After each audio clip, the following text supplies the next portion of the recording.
You're a farmer, roughly 10,000 years ago, somewhere in the Fertile Crescent. You've just done something no human before you had really done at scale. You've stored grain, sacks and pits of it, enough to survive the winter, enough to feed your whole settlement. And you've just accidentally built the single greatest rodent buffet in the history of the planet. Mice come first, drawn to the grain in numbers your small settlement has never seen. And close behind the mice comes something else, quiet, low to the ground, watching from the tree line. Not a predator hunting you. A predator hunting your problem. That's probably where the entire story of house cats begins. And here's the strange part. Almost nothing about it looks like the story of dogs. Because the popular assumption is that cats and dogs got domesticated more or less the same way, at more or less the same time. For more or less the same reasons. That assumption is wrong on almost every count. Dogs showed up tens of thousands of years earlier, drawn in by wolves scavenging human scraps around a fire. Cats showed up thousands of years later, drawn in by rodents scavenging human grain. Nobody invited either of them. But the invitation that worked wasn't food from us. It was food we'd accidentally created a home for.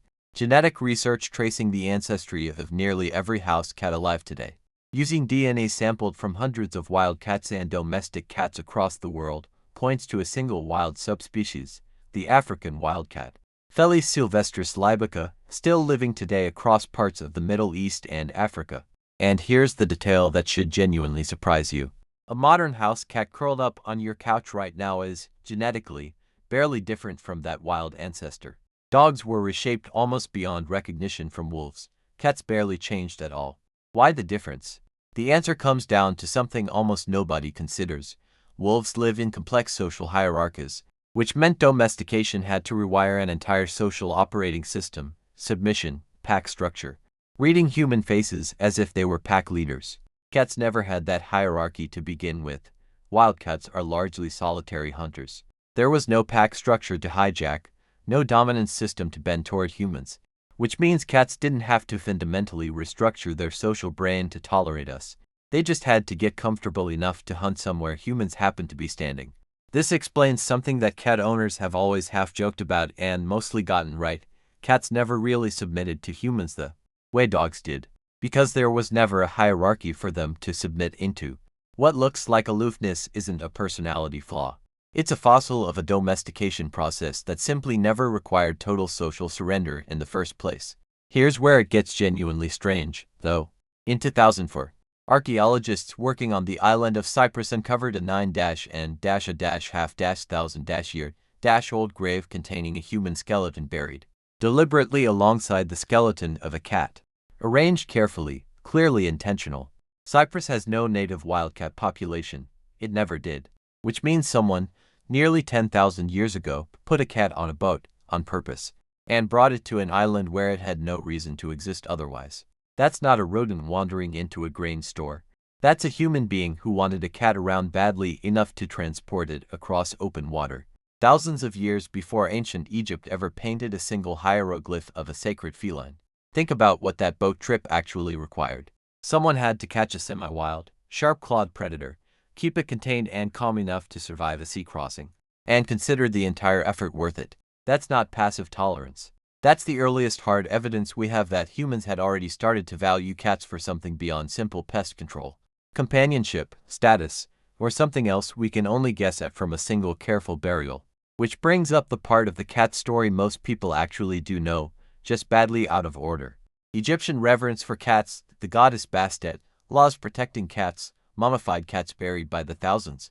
All of that happened enormously later than domestication itself. Closer to the height of ancient Egyptian civilization than to the actual beginning of the human-cat relationship. By the time Egyptians were worshipping cats as semi-divine, cats had already been quietly living alongside human settlements for thousands of years, doing an unglamorous, essential job that had nothing to do with religion at all, keeping rodents away from the food supply that entire civilizations depended on. It's worth remembering just how much was riding on that unglamorous job. A granary overrun by rodents wasn't a minor inconvenience in the ancient world. It could mean the difference between a community surviving the winter and starving through it. Long before any cat was painted onto a tomb wall or carved into a temple relief, it was quietly doing some of the most economically important work in the entire settlement. Work nobody thought to write poetry about at the time. And unlike dogs, humans barely bred cats on purpose for most of that relationship. There was no equivalent of the Victorian breed standard explosion for cats until remarkably recently in the story. Most house cats today aren't the product of centuries of deliberate breeding for size, temperament, or task the way a Great Dane or a Border Collie is. They're still, genetically, close cousins of a wild African cat that decided, on its own terms, that a life near humans came with better hunting than a life without them. That doesn't mean cats changed nothing at all. Researchers studying domestic cat brains have found they're measurably smaller than wildcat brains, a pattern seen across many domesticated species, sometimes linked to reduced need for the constant, high-stakes threat detection a fully wild predator requires.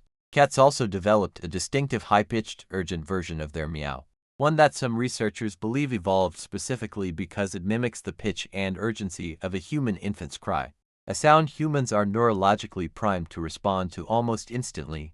If that's accurate, your cat may have quietly evolved a biological trick to manipulate your parenting instincts, the same way. In an entirely different way, a dog's puppy eyes muscle evolved to manipulate your empathy.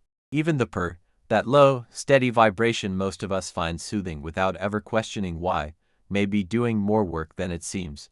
Some researchers have proposed that the specific frequency range of a cat's purr overlaps with frequencies associated with tissue healing and bone density in laboratory studies, which has led to some genuinely serious speculation that purring may have originally evolved partly as a low-cost, low-effort form of self-repair for an animal that, unlike a dog, mostly has to heal from its injuries alone. Here's the part worth sitting with, though. In virtually every well-known domestication story, dogs included, humans end up firmly in charge, shaping the animal deliberately towards some purpose we wanted. Cats never really surrendered that fully. The relationship stayed closer to a negotiated partnership than an ownership arrangement from day one, and in a strange way, it still does. A cat living in your home today still retains most of the instincts, the hunting reflexes, the independence, the capacity to walk away entirely, that its wild ancestor carried 9,500 years ago on a boat to an island that never had cats before. That's the real twist in this story. Dogs were shaped by us into hundreds of specialized forms because they needed us completely.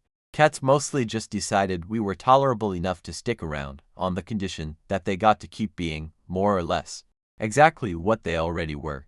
So the next time your cat ignores you completely for 6 hours and then demands your undivided attention at 2 a.m., for reasons only it understands, remember what you're actually looking at.